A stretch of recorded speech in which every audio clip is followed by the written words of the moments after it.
Traveling to remote locations and towns you know nothing about can sometimes raise a feeling of unease.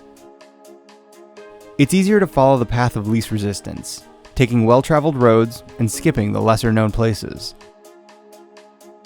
But if you take the detour, you may be pleasantly surprised at what you find.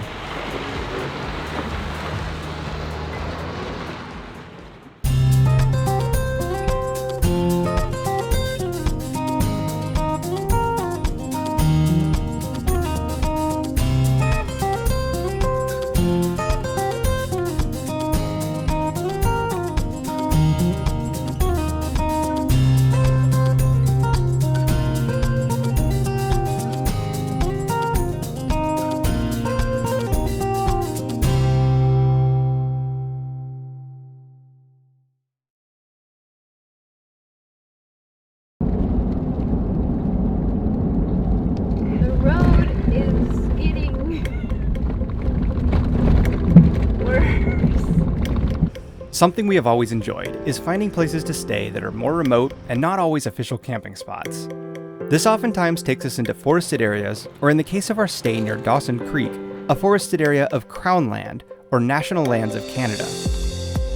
We found an awesome spot alongside Radar Lake.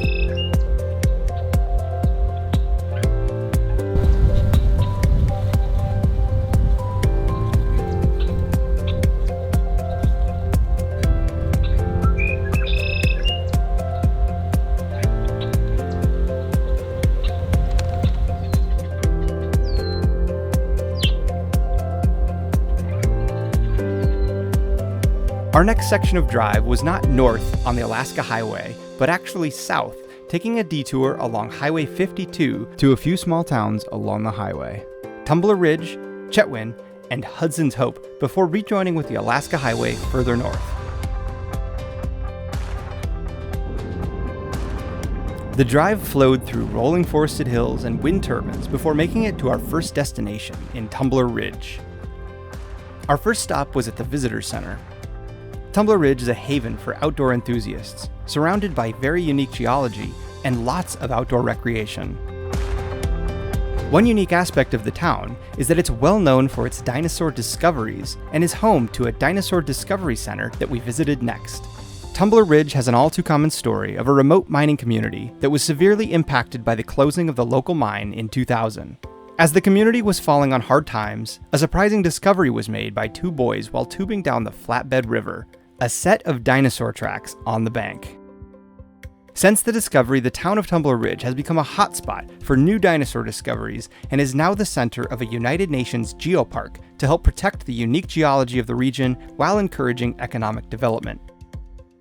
After learning tons about the dinosaurs of the area, we headed off for a short hike to find some of the dinosaur tracks for ourselves.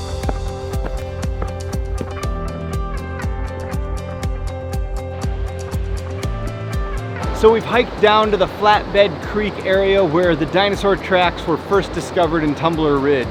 The discovery site is a short hike down the way from here, and unfortunately the water level is so high we can't actually see them. They're also on the other side of the creek. But this area right here, the rock behind me, is another area where they discovered hundreds of dinosaur tracks. To the untrained eye, it just looks like a chunk of rock, and to us it was even hard to find some of them, but after we looked around we were able to find a few. It's really neat to think about the dinosaurs that had walked through here at a time and how they're preserved in this region.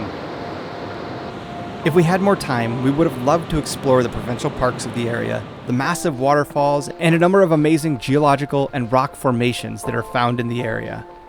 There's so much to see and do here that it is on our list to come back to, but we needed to move on and drove up to the next town on the loop, Chetwynd. So we just made it here to Chetwynd, British Columbia, and as you drive into town you notice something very unique about this town. There are chainsaw wood carvings lining the road into town. We came to the visitor center to find out what this was all about, and basically back in 2005 they started a chainsaw carving competition after they had commissioned an initial sign that says "Welcome to Chetwynd," and that kind of inspired this competition. And so people come from all around to participate in this competition that happens every June, and they've just started to accumulate all of these wood carvings, and they're absolutely spectacular. Every single one of these is carved from a single chunk of wood, and the artists are given free rein to make whatever they want. So there is quite a variety here. We're really excited to hop on our bikes and check this place out. To encourage visitors to stop, they now claim themselves to be the wood carving capital of the world.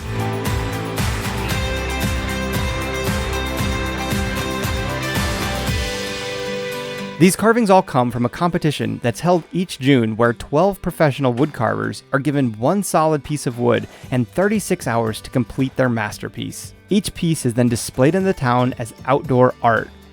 The town continuously maintains all of these pieces for the visitors to enjoy.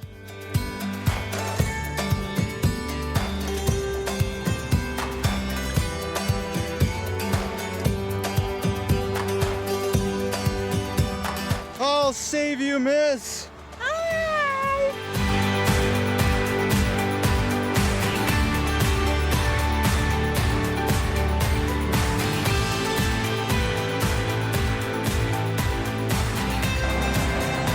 That's the stuff of nightmares right there.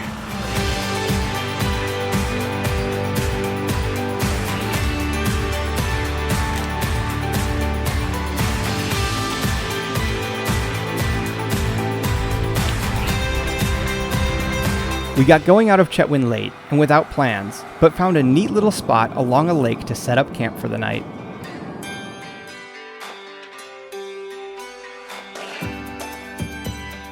The next morning revealed our amazing campsite, but we could not stay to enjoy it as we needed to be in Hudson's Hope early for a tour of the WAC Bennett Dam. Over the night we had received heavy rains, so leaving the spot was the first time we put the truck in four-wheel drive to crawl off the slippery, grassy slope without problems.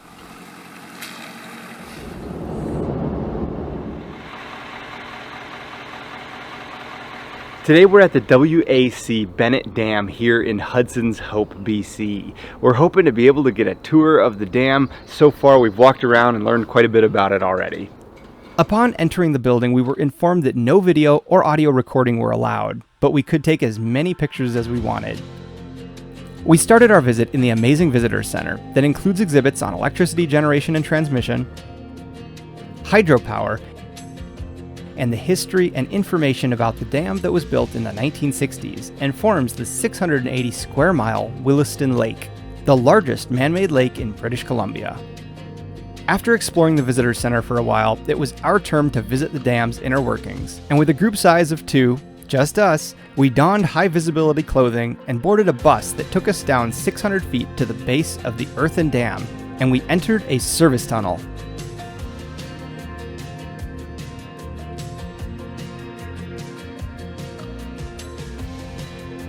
Our tour guide, Adam, showed us into the generator room where we could see the top of the 10 massive turbine generators that make up the almost 3,000 megawatts of generating capacity for this dam. One of the rotors happened to be out for maintenance, and it was a very impressive sight. Along the tour, plaques showed diagrams of how this dam produces power.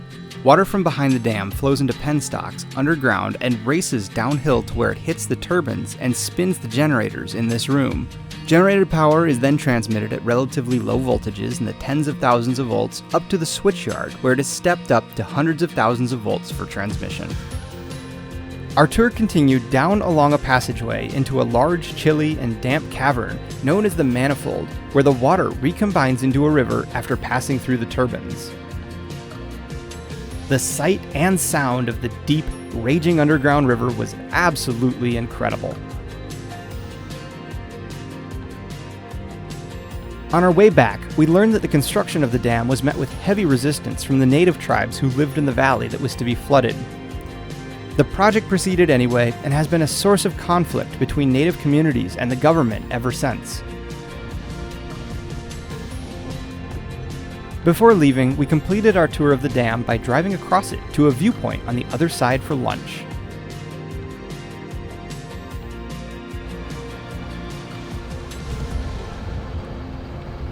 The final section of drive back to the Alaska Highway was interesting.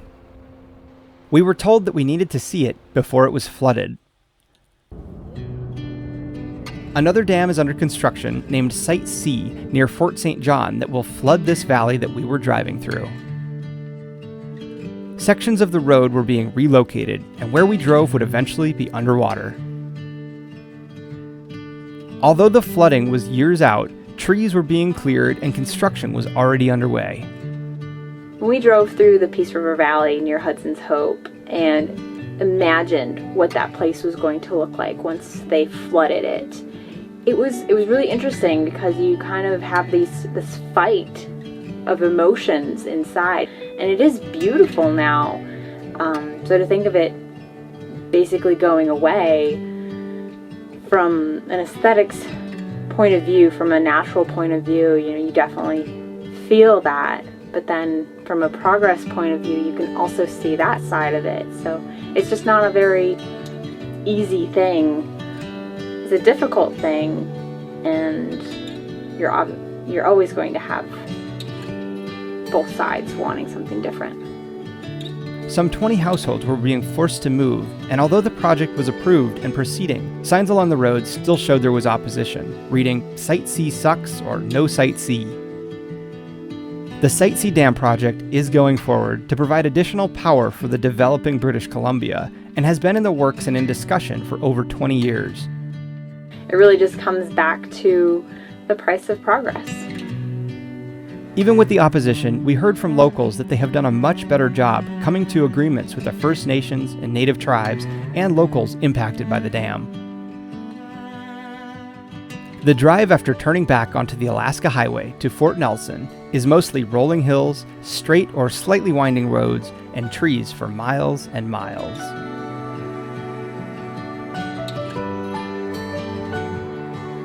Traffic is light, but most of them were semi-trucks and work vehicles for the logging, gas, and oil industries. The trees and brush have been cleared from the road a good 30 to 40 meters on either side, and the lush greenery is famous for attracting wildlife. On our drive to Fort Nelson, we saw a bear and 2 moose, a mama and a baby who looked just days old.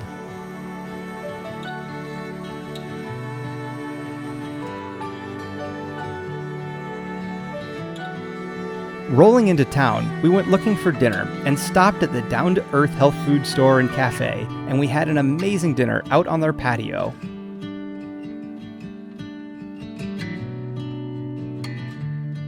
We quickly got to know some of the locals as well, as they happened to be holding an open mic night when we arrived.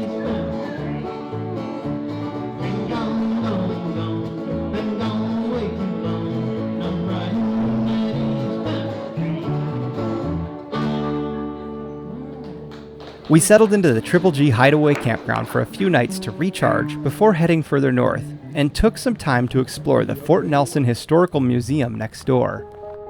Collector Marl Brown, whose white Bishy beard once sold at auction for $10,000, has avidly been collecting the town's historical artifacts for decades. This cozy compilation of trinkets, photography, displays, and stories from the townspeople can keep you busy for hours.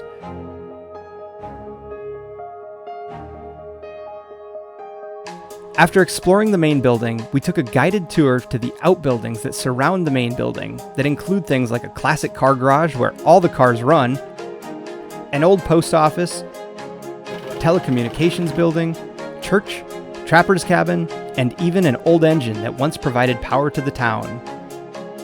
We highly recommend asking for a guided tour to get the stories of how these items and buildings were collected. Once again, we set our sights north, but first visited the local visitor center to plan our attack on the coming drive through the Northern Rockies. They were very helpful at providing us with all kinds of information on things to see and do in the coming drive. Our last night in Fort Nelson, we spent with new friends we had made and ran our dogs out to a local lake where they got to go swimming with a new puppy friend as well. On the map, these small towns that we've been traveling through seem so remote and distant, but once you get to spend time in an area, get to know them and the people, we always find things in common and something unique that makes every one of these places special.